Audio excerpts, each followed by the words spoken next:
Manalangin tayo.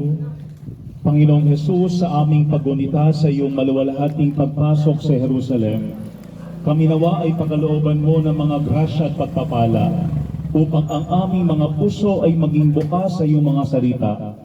Magsilbi nawang paalaala ang mga tanga naming palaspas na kami ay maging matapang sa pagpapahayag ng mabuting balita sa iba.